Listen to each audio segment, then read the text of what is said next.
Is this really necessary? I said I'd cooperate with you.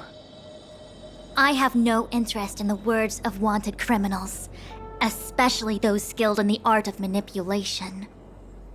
So, say what you will. I'm here to witness the divination of the Matrix of Prescience. The Divination Commission has ways of extracting the truth, and they're far more effective than a conversation. Then please, Master Diviner, witness my destiny.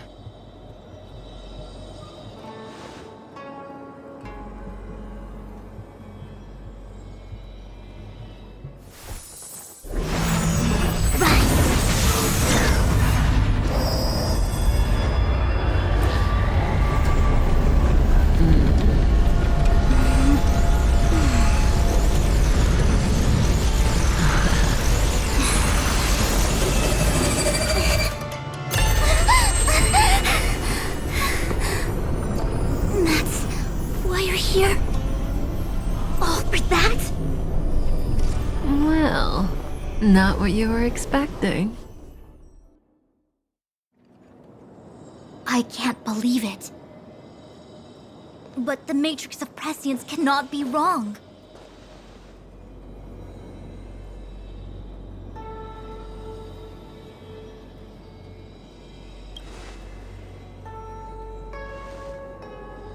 Kafka has nothing to do with the Stellaron, but you...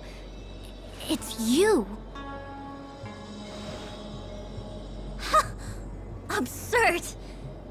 I'd never have thought it.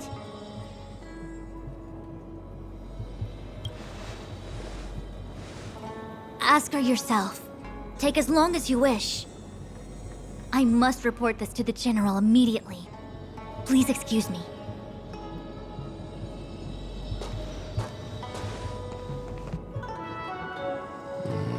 You go ask her. I know you still have many questions for Kafka yourself.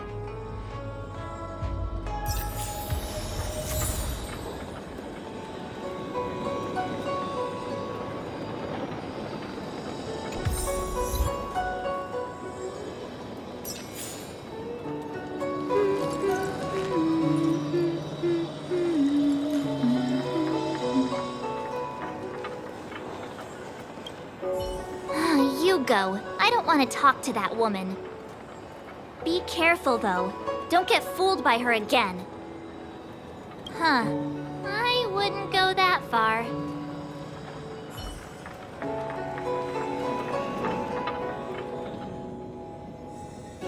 Hi. You haven't changed a bit. I'm sorry you have to see me in such a sorry state.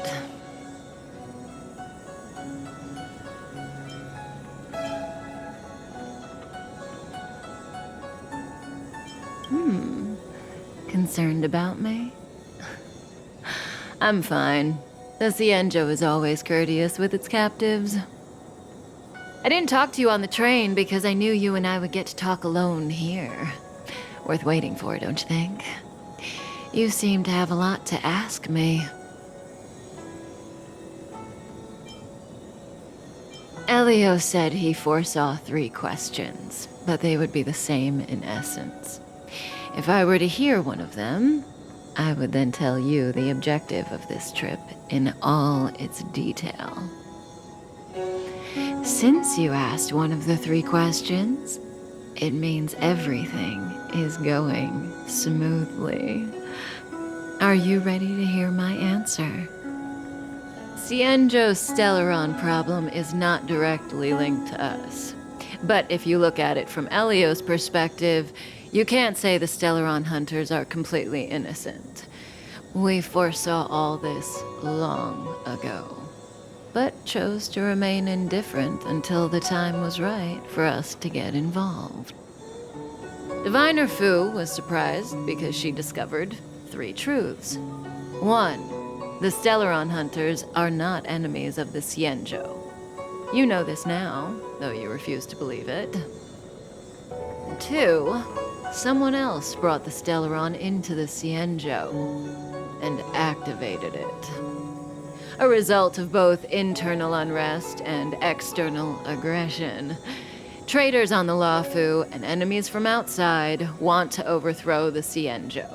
The Master Diviner is in a hurry to find the general, presumably to inform him of this fact. However, that's all the Master Diviner knows, because Elio withheld key pieces of information from me.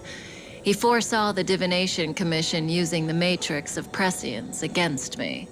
To guard against setbacks, he ensured that I knew only what he wanted the Xianzhou Alliance to know in this moment.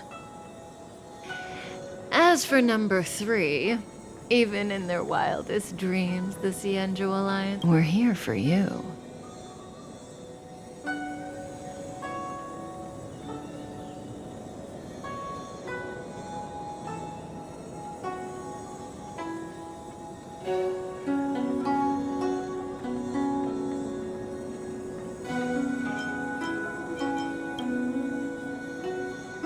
Sounds ridiculous, doesn't it?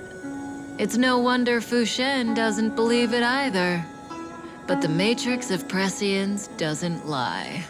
The answer is just that bizarre.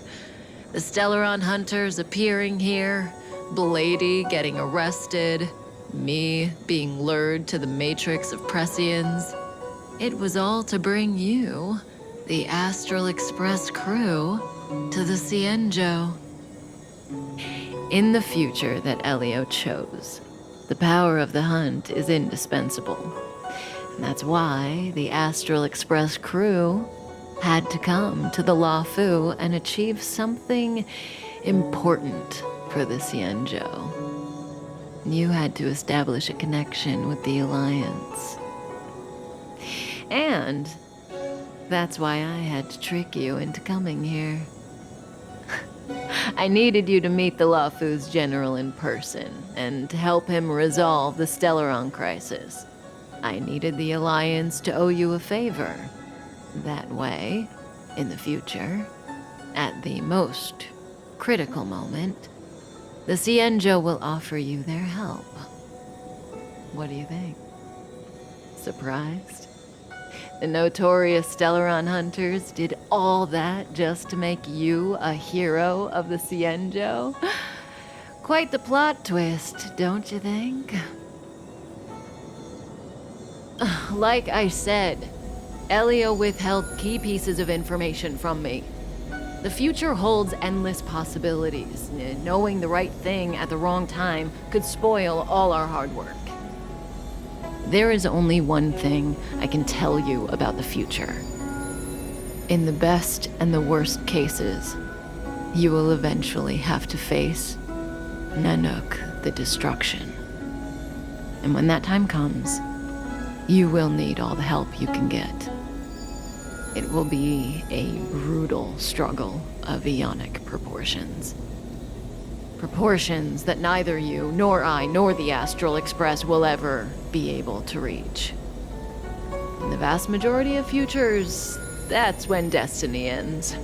But if we follow Elio's plan, there may be a glimmer of hope on the horizon. You know, even eons can be killed.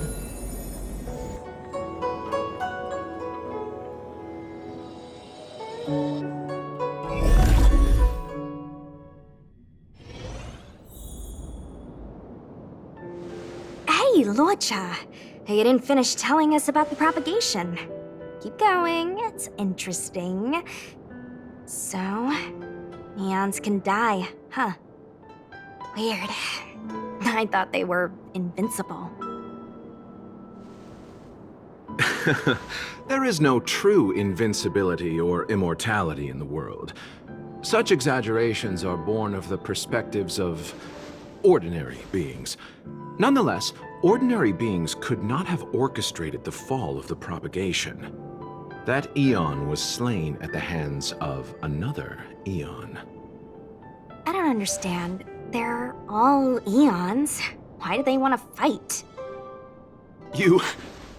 Are you really from the Xianzhou? Other eons aside, surely you must know the story of Lan and Yaoshe.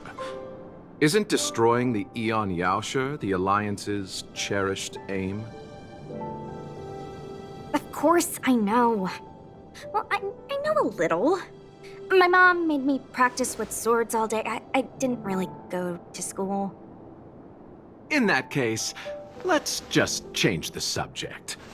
If you don't know about the feud between the Hunt and the Abundance, I'm afraid there's just too much to explain. Fine. How's this for a subject? What's in the box? Oh, this one? It's a casket, more commonly known as a coffin. It's for containing the remains of the deceased. The deceased? Aren't you a merchant? Yes, indeed. This is just part of my job. I was asked to deliver this coffin to the Xianzhou. I'd quite forgotten. For long life species, death is probably a distant concept. Nope. The Cloud Knights spend a lot of time on the battlefield. Death is a common occurrence. It's just we don't put bodies in boxes. Coffins.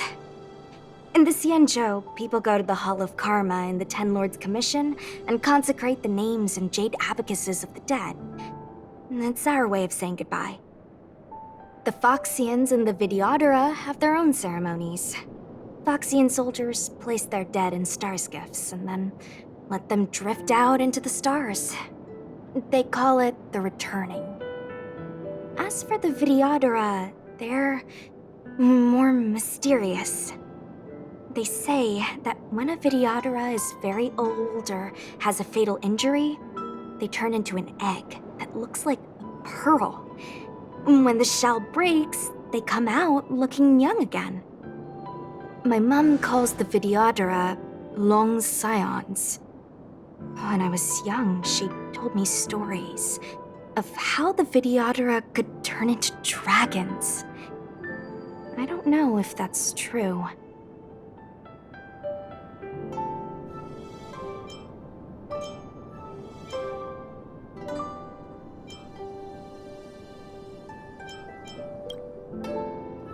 What do you know? Silent but deadly speaks. Your mother is right. The Videodora are long scions. They are descendants of the Eon of Permanence. That was why some, but not all, could turn into dragons. The power was a rare inheritance, passed down only to those who could successfully complete numerous rites and challenges. For the inheritor, it was hard to say whether it was a blessing or a curse. I've heard the story of Long the Permanence and their descendants. Many myths and legends praise the Eon for a rich and immortal life. But for some reason, the Eon disappeared among the stars without a trace. Almost as if they had never existed, leaving only their descendants. Every life has its limit. Even the Eons are not truly immortal and will eventually reach the end of their lives. Let me ask you one more question. Do you know the person in the coffin?